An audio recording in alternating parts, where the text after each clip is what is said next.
Assalamualaikum warahmatullahi wabarakatuh. Halo teman-teman, di sini saya akan menjelaskan nih materi tentang pengelolaan pendidikan dengan dosen pengampu Bapak Dr. Muhammad Kristiawan MPD. Perkenalkan, nama saya Anjeli Ramasari, NPMA 1D021050. Nah, kali ini kita akan membahas tentang unsur fungsi manajemen dan pendekatan dalam manajemen pendidikan. Apa saja sih unsur-unsur manajemen itu? Nah, yang pertama ada manusia nih teman-teman, atau sumber daya manusia atau main. Faktor manusia ini adalah yang paling vital dan menentukan dalam manajemen. Main atau sumber daya manusia ini sangat penting nih teman-teman. Tanpa adanya manusia, tidak akan ada perencanaan atau proses kerja dalam manajemen. Bahkan dalam dunia yang serba otomatis, tidak ada organisasi maupun yang dapat berkembang tanpa sumber daya manusia. Jadi main ini sangat penting ya teman-teman, bisa menjadi faktor utama loh. Yang kedua, money atau uang. So pasti ya, untuk menjalankan suatu aktivitas, manajemen membutuhkan biaya, baik itu pembelian atau peralatan alat-alat, pembelian bahan baku atau material nih, pembayaran gaji, ketenaga kerjaan, dan lain sebagainya. Jadi pengelolaan uang yang baik itu dapat banget mempengaruhi sukses atau tidaknya manajemen yang dilakukan teman-teman. Jadi pengelolaan uang itu harus dilakukan secara rasional agar tujuan yang telah ditetapkan bisa tercapai. Nah, yang berikutnya ada material atau bahan baku nih teman-teman. Untuk memproduksi suatu barang, perusahaan membutuhkan bahan baku. Ketersediaan bahan baku sangat vital dalam proses produksi, baik berupa bahan setengah jadi atau raw material maupun bahan jadi. Untuk memproduksi barang yang sesuai dengan keinginan, selain dibutuhkannya manusia yang ahli dalam bidangnya, juga harus menggunakan bahan atau materi yang baik dan berkualitas. Yang berikutnya adalah times atau waktu. Unsur ini merupakan aset yang paling berharga dan memerlukan peninjauan proses perencanaan manajemen. Anda harus menggunakan waktu seefektif mungkin. Misalnya, contohnya nih ya, berapa lama sih Anda butuh waktu untuk membuat atau mengenalkan produk baru ke pasar, dan seberapa responsifikah bisnis terhadap tekanan pesaing. Nah, berikutnya ada masinis atau mesin. Masinis atau mesin ini digunakan dalam proses pengelolaan bahan tadi teman-teman, bahan atau material, bahan baku menjadi barang jadi. Mesin ini sangat dibutuhkan untuk mempermudahkan pekerjaan yang sulit menjadi lebih cepat dan efisien, serta berperan dalam meningkatkan hasil dan keuntungan. Jadi dengan mesin ini juga bisa meminimalisir kesalahan dalam proses produksi, dan pekerjaan menjadi lebih efektif dan efisien dengan hasil yang banyak. Yang berikutnya metode dalam manajemen juga memerlukan metode teman-teman untuk menentukan bagaimana suatu pekerjaan dapat dilakukan. Serangkaian prosedur dan instruksi ditetapkan dengan mempertimbangkan pada tujuan yang hendak dicapai, fasilitas yang tersedia, waktu, uang, dan kegiatan bisnis. Metode-metode tersebut ditetapkan sebagai standar operasional yang baku atau SOP. Jadi yang berperan untuk meningkatkan penggunaan sumber daya dan faktor-faktor produksi sehingga semua pekerjaan bisa berjalan secara efektif dan efisien. Yang berikutnya adalah market atau pasar. Unsur yang membuat lancar nih proses produksi adalah pasar, karena dikunjungi banyak konsumen yang akan membeli produk tersebut. Adanya pasar membuat produksi terjual dan dapat diketahui nih kekurangan dan kelebihan dari produk yang kita buat tadi.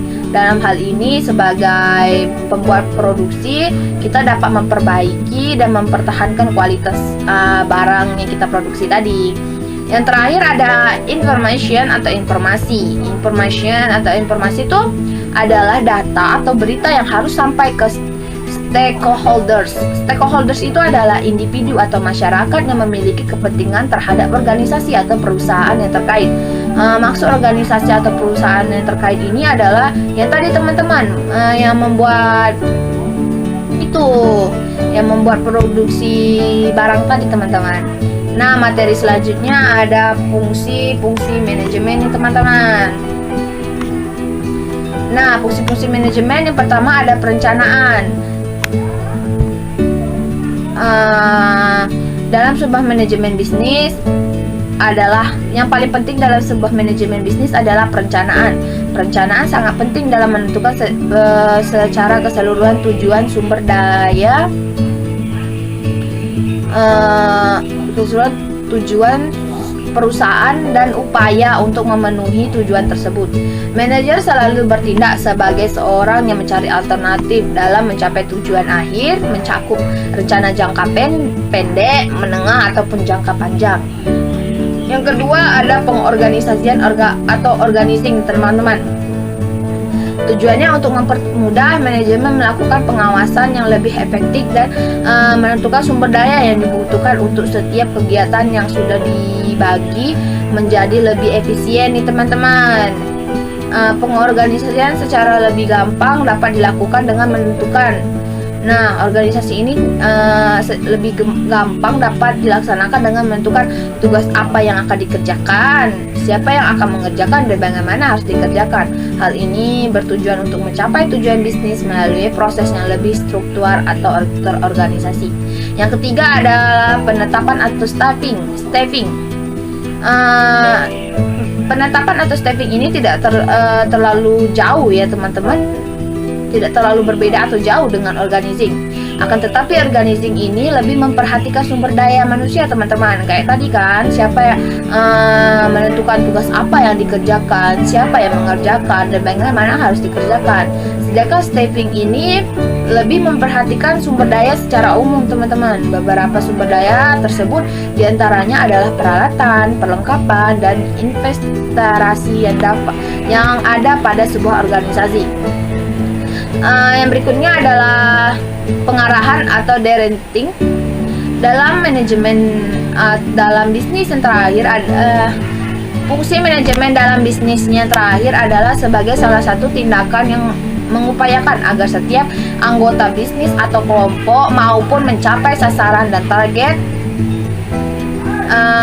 sesuai dengan manajerial yang telah direncanakan. Seorang manajer akan melakukan pengarahan jikalau terjadi masalah atau jika ada yang dikerjakan tidak sesuai dengan rencana.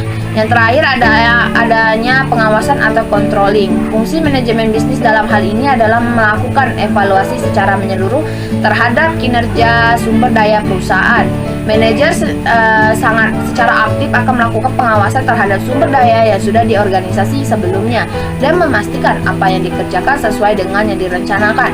Adanya kesalahan atau penyimpangan dalam menjalankan tugas dapat dikoreksi untuk menjadi pembelajaran pada perencanaan tahap berikutnya teman-teman. Nah, materi yang terakhir kita kali ini adalah pendekatan dalam manajemen pendidikan.